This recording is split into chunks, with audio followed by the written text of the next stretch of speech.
যে কোনো ছোটো মাছ যদি এইভাবে রান্না করা হয় স্বাদ কিন্তু দুর্দান্ত হয়। রান্নাটা খুবই সাধারণ আর মশলা ছাড়াই বলা চলে রান্নাটা আজকে করব।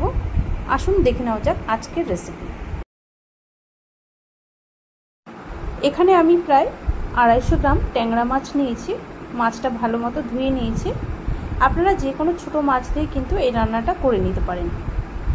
মাছের মধ্যে সামান্য লবণ আর সামান্য হলুদ দিয়ে ভালো করে মাছের গায়ে মাখিয়ে নেব।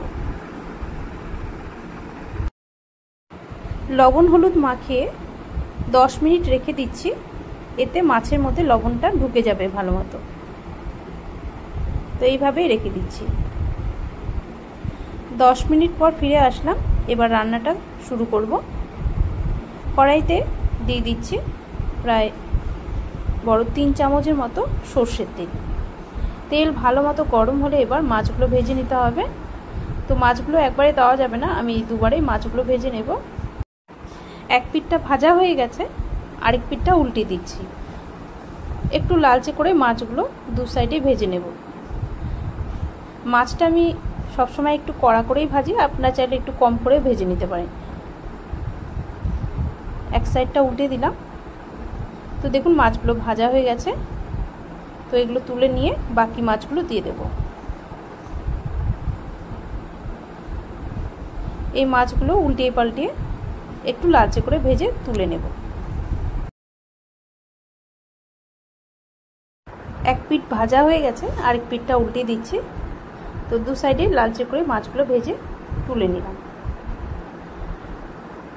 এই তেলের মধ্যেই এখন দিয়ে দিচ্ছি আলু। এখানে প্রায় 2টো আলু লম্বা লম্বা করে কেটে নিয়েছি। আলুটা দিয়ে দিচ্ছি। আলুটা সামান্য লবণ আর সামান্য হলুদ দিয়ে ভেজে নেব। এই রান্নাতে জলের খুব একটা বেশি ব্যবহার করব না, তাই ঢাকা দিয়ে আলুটা প্রথম দিকে একটু নরম করে ভেজে নিতে হবে। সামান্য লবণ হলুদ দিয়ে নাড়াচাড়া করে এখন একটু ঢাকা দিয়ে রাখছি। 2 মিনিট একটু ঢাকা দিয়ে রেখেছিলাম। আলুগুলো হালকা একটু নরম হয়ে গেছে। এবার গ্যাসের ফ্লেমটা মিডিয়ামে রেখে ভেজে নেব আলুগুলো। আলু এখন ভাজা হয়ে গেছে, আলু তুলে নিচ্ছি। এই তেলের মধ্যে এখন বেগুন ভেজে নেব। এখানে একটা মিডিয়াম সাইজের বেগুন লম্বা করে কেটে নিয়েছিলাম। সবজিগুলো যদি একটু লম্বা করে কেটে নেওয়া হয়, মানে এক মাপের থাকে, দেখতেও ভালো লাগে, তাই আমি বেগুনও একটু লম্বা করেই কেটে নিয়েছি। আর সামান্য লবণ আর সামান্য হলুদ দিয়ে বেগুনটা আমি ঢাকা দেব না, ঢাকনা ছাড়াই ভেজে নেব। কারণ বেগুন খুব তাড়াতাড়ি নরম হয়ে যায় আর ভাজতে খুব একটা বেশি সময় লাগবে না। হাই ফ্লেমে রেখে বেগুনগুলো একটু লালচে করে ভেজে তুলে নেব। তো এইভাবে একটু নাড়াচাড়া করে বেগুন কিন্তু ভেজে নিলাম। বেগুন এখন তুলে নিচ্ছি।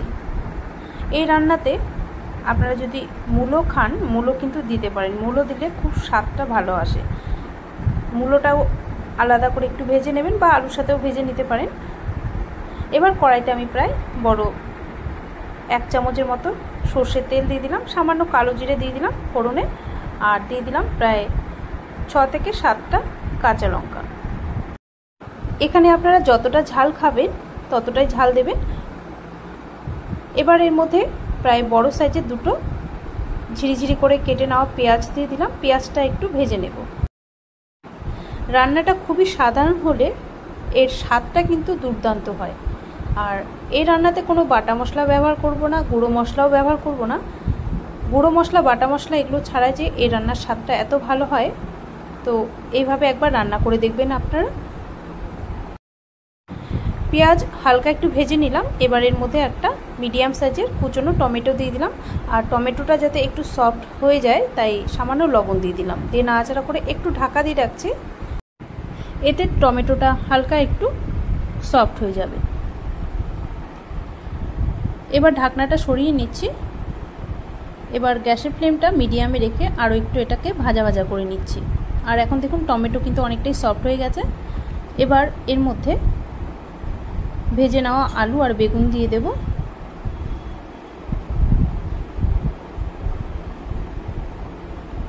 তো ভেজে নেওয়া বেগুন আর আলু দিয়ে একটু নাড়াচাড়া করে এর মধ্যে এবার স্বাদ মতো লবণ দিয়ে দিচ্ছি ছোটো হাফ চামচ হলুদ গুঁড়ো, আর কালারের জন্য আর একটু ঝালের জন্য আমি ছোটো 1 চামচ লঙ্কার গুঁড়ো দিয়ে দিলাম। তবে আপনারা চাইলে লঙ্কার গুঁড়োটা নাও দিতে পারেন। এইভাবেই একটু নাড়াচাড়া করে নিচ্ছি। নাড়াচাড়া করে এর মধ্যে খুবই সামান্য জল দিয়ে দিচ্ছি।